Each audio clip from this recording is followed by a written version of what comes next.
দু একটা বিচ্ছিন্ন ঘটনায় বলা যাবে না যে নিশ্চিত তারা পারছে না।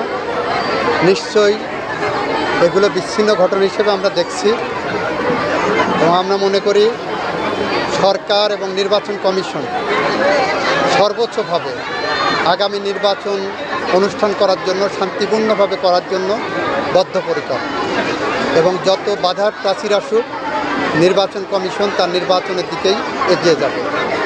এবং হাদির উপরে যে আক্রমণ ঘটেছে, যে বা যারাই ঘটাক, আইন তার নিজস্ব গতিতে চলবে।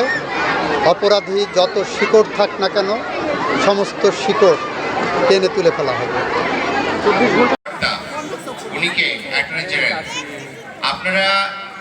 আপনারা ভালো থাকবেন, সুস্থ থাকবেন। ধন্যবাদ।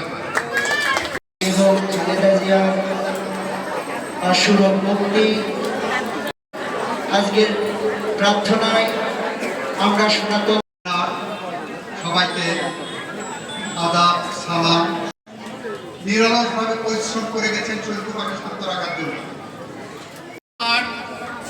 মা, বোন, বাচ্চা কাচ্চা, আপনারা যদি আসাদ সাহেবের পাশে থাকেন, আপনারা অশান্তির কোনো পরিবেশ তৈরি হয়েছে? কেউ আমি ঢাকা থাকলেও আব্দুল্লাহ এখানে আছেন, নায়েব আলী, এর মধ্যে কোনো জাত ভেদ থাকবে না। এর মধ্যে 123টা প্রতিষ্ঠান আছে এরকম। রাত কাটিয়েছে আপনাদের শান্তির জন্য।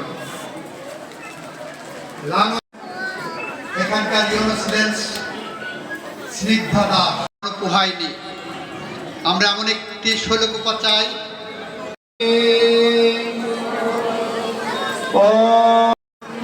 স্বস্তি ন পুষ্পবেদা স্বস্তি ন ওম শান্তি।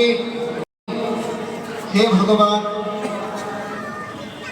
খালেদা জিয়ার রঘুবত্ত এবং দীর্ঘ আয়ু দান করুন।